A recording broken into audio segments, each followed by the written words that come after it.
Olá a todos vocês, meu nome é Marcelo Santos, aqui do canal Alvo da Consciência. Vamos para mais um vídeo a respeito de teologia e escrituras sagradas. Esse tema que é bastante debatido entre as religiões e eu estou aqui apresentando uma outra face que de repente não é mencionada e nem falada dentro da instituição religiosa.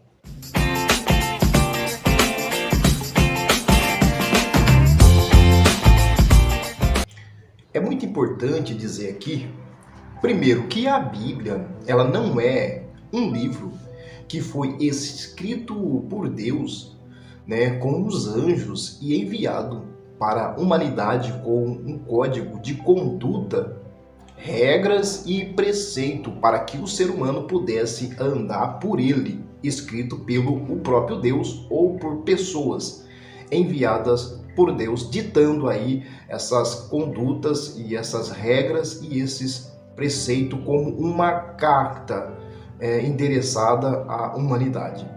Mas eu bem sei que muitos acreditam que os 66 livros, estou falando aqui da Bíblia protestante, que uma grande maioria acredita que Deus chegou nos patriarcas e profetas e reis e disse: olha, vocês vão escrever um livro e esse livro vai ter 66 livros ao todo, chamado Bíblia, e isso vocês vão distribuir para a humanidade. E tudo que existia ali é para a humanidade seguir sem nenhum tipo de questionamento, porque tudo que está aqui é verdade. Ou seja, o processo ele foi um pouco diferente dessa citação que eu acabei de dizer aqui. E é bem verdade, o que eu vou dizer aqui, é importante dizer também que dentro da Bíblia nós encontramos aqui vários preceitos morais que atravessaram aí séculos e milênios e são importantes para nós hoje.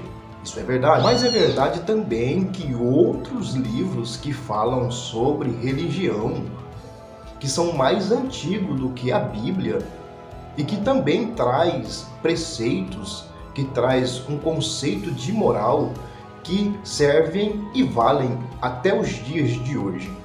E esses livros, eles têm séculos e têm milênios ainda muito mais antigo do que a própria Bíblia.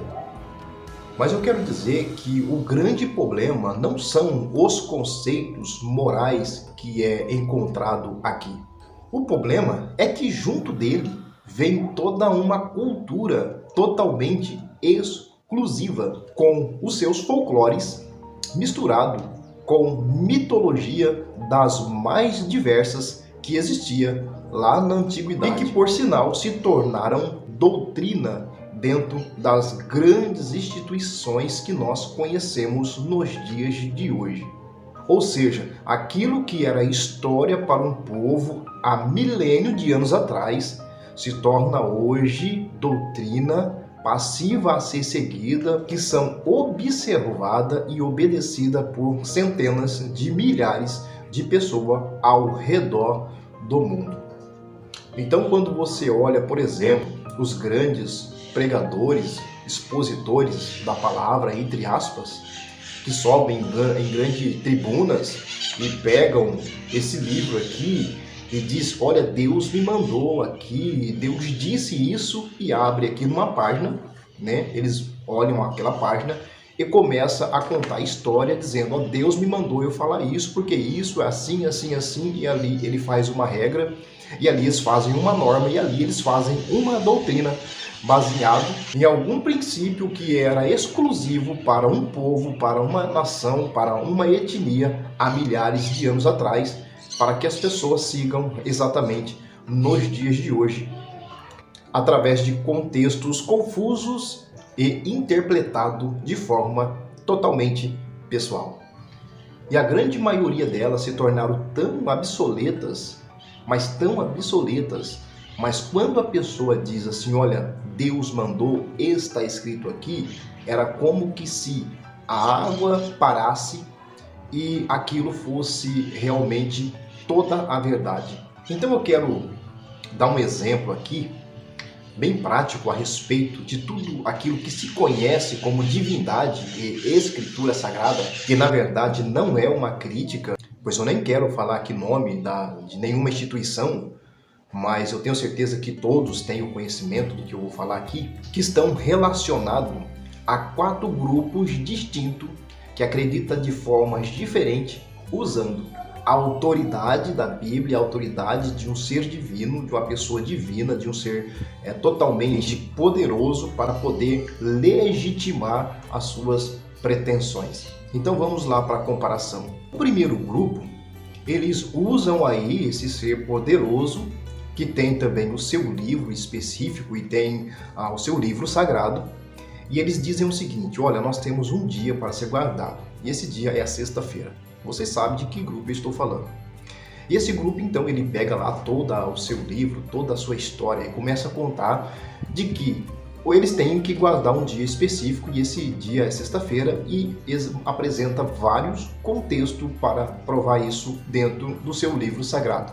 O segundo grupo, eles também têm um livro, e eles também têm um ser superior e poderoso que é o mesmo do grupo 1, em que eles dizem o seguinte: não, o dia que é para a gente guardar e consagrar a Deus não é a sexta, é o sábado. Aí eles pegam lá toda a Bíblia, vai lá no começo, no Antigo Testamento, no Novo Testamento, várias provas para tentar legitimar de que esse dia importante é o dia do sábado, falando da mesma Bíblia e do mesmo Deus. Aí o terceiro grupo, ele já vem e fala: não, esse dia que Deus quer que nós guardemos é o domingo, né? É o domingo, e eu vou mostrar aqui. E pega lá versículos do Antigo Testamento, do Novo Testamento, fazem as suas comparações e atestam dizendo que esse dia é o domingo, né? São milhares que praticam isso. Aí já vem um quarto grupo. O quarto grupo já diz: não, nenhum deles está certo, porque Deus não quer que guarde dia nenhum. Aí ele vai pegar de novo o livro, vai usar a autoridade divina, vai pegar ali os versículos da Carta dos Apóstolos e vão dizer: não, esse dia não é dia nenhum, e vão tentar provar para tentar desfazer a tese dos outros grupos dizendo que dia nenhum é necessário.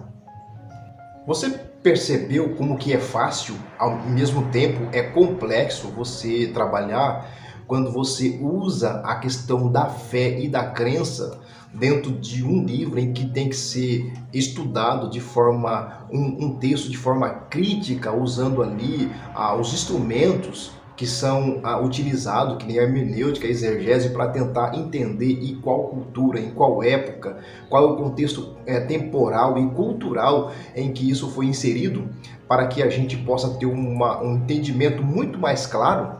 Agora, se existe um princípio verdadeiro criado pelo próprio Deus para a humanidade, esse princípio ele sempre será o mesmo, independente do local ou da região em que eu esteja habitando. Então nós vemos em toda a história o ser humano desenvolvendo a arte de usar o nome de uma autoridade para poder dar autenticidade para aquilo que ele quer que seja verdade no ouvido de muitas pessoas. Então quando você vê, por exemplo, um pregador, né, que vai ali para fazer uma exposição da Bíblia, e ele começa a esbravejar, dizendo que Deus mandou ele ali, que Deus chamou ele para fazer aquilo, que Deus revelou para ele, e ele pega e começa a ler, e começa a analisar, e começa a pregar. Você percebe que, em primeiro lugar, as pessoas gostam disso, as pessoas adoram, as pessoas gostam desse tipo de exposição, mas é muito importante a gente entender o seguinte, que dentro dessa exposição a gente não percebe, a gente não vê que esse pregador ele faz ali uma exposição usando aqui os contextos temporal dentro daquilo que foi escrito. Percebemos que ali tem alguns textos isolados que, dependendo da denominação que ele frequentar, e ele vai pegar, usar aquele texto para favorecer aquela instituição em particular, para se fazer então uma tradução e uma interpretação dependendo da instituição no qual ele for inserido. E quando ele diz que é Deus que está mandando ele fazer aquilo, é uma revelação divina, é justamente para tentar autenticar aquilo como verdade, porque ele está usando o nome de um ser supremo aí para tentar justificar toda a sua interpretação daquele texto em particular. Mas se a gente analisar também, lá na época da compilação daquilo que nós conhecemos como NT, o Novo Testamento, né? Bem lá na época nós percebemos que vários pais da igreja, eles também utilizaram vários tipos de ferramenta para colocar as suas pretensões aqui dentro, que nós não encontramos em nenhum material dos mais antigos, para atestar que aquele versículo foi um versículo citado ou por Jesus ou pelos apóstolos. Nós vamos falar de um aqui, e o nome dele, desse pai da igreja, ele é Policarpo. Policarpo, ele é um dos exemplos que contém dezenas de citações de autoria própria, que contém aqui dentro, que não é encontrado em nenhum registro antigo, que nem, por exemplo, nos códices, e nem nos pergaminhos, e nem nos papiros, mas Policarpo, ele pegou e colocou no Novo Testamento várias conclusões dele própria para atestar como o cânon sagrado. E uma dessas citações que você de repente pode até acreditar que foi Jesus que citou, mas foi dita por Policarpo, e eu vou citar pelo menos uma aqui, que está registrado lá em Lucas, capítulo 6 e versículo 20, e eu vou ler ela aqui, que aparentemente parece que foi dita por Jesus, mas na verdade não foi dita por Jesus e foi dita por Policarpo. O que está escrito lá?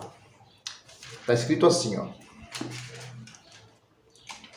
Lucas, capítulo 6, versículo 20, que diz: E olhando para os discípulos, disse-lhes: Bem-aventurado vós, os pobres, pois vosso é o reino de Deus. Observe que, por mais que por trás desse versículo parece ser um belo versículo aí em relação aos pobres, porque deles é o reino de Deus, ela não foi uma citação falada por Jesus, mas sim pelo pai da igreja, Policarpo. E essa é uma das dezenas e dezenas de citações que não apenas Policarpo, mas outros pais da igreja, e nós vamos estar falando deles aqui, que tiveram a sua contribuição para essa compilação do Novo Testamento, para que ele ficasse pronto. Então eu quero que você entenda uma coisa. Isso que eu estou fazendo aqui não é para que você desacredite da fé ou da Bíblia, que você duvide, que você saia da sua religião. Nada disso. A minha pretensão aqui, como o meu próprio canal diz, alvo da consciência, é de trazer, na verdade, uma consciência de tudo aquilo que exista, de tudo aquilo que é real, de tudo aquilo que é verdade. Eu quero usar também uma citação aqui, só para você ter uma ideia, e essa citação ela é o texto-chave de toda a Bíblia, né? Que todo mundo diz que esse versículo ele é o versículo tema da Bíblia, que é o João 8, 32, que foi usado muito aí pelo o presidente vigente aí, Bolsonaro, dizendo o seguinte: conhecereis a verdade e a verdade vos libertará.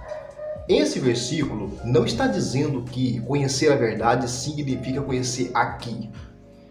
Está dizendo, na verdade, como um todo. Todas as vezes que uma verdade ela é apresentada, ela tem que trazer uma função de libertação, de liberdade e não de prisão. Então, conhecer a verdade para ser livre não significa conhecer aqui Antigo e Novo Testamento como verdade. Quando a Bíblia aqui está citando conhecer verdade, qualquer tipo de verdade nos traz uma liberdade muito maior. Em qualquer assunto em que nos é apresentada uma verdade, causa o quê? Um tipo de liberdade. E é por isso que eu disse lá no início que a intenção desse canal era falar a respeito desse tipo de assunto, e principalmente dentro da teologia. Não seria uma teologia comum que é seguida dentro da instituição denominacional, uma teologia que não tem nada a ver com denominações, é interdenominacional, fora, sem apoio de nenhum tipo de religião, mas apresentando o que de fato aconteceu dentro da história bíblica e dentro da teologia.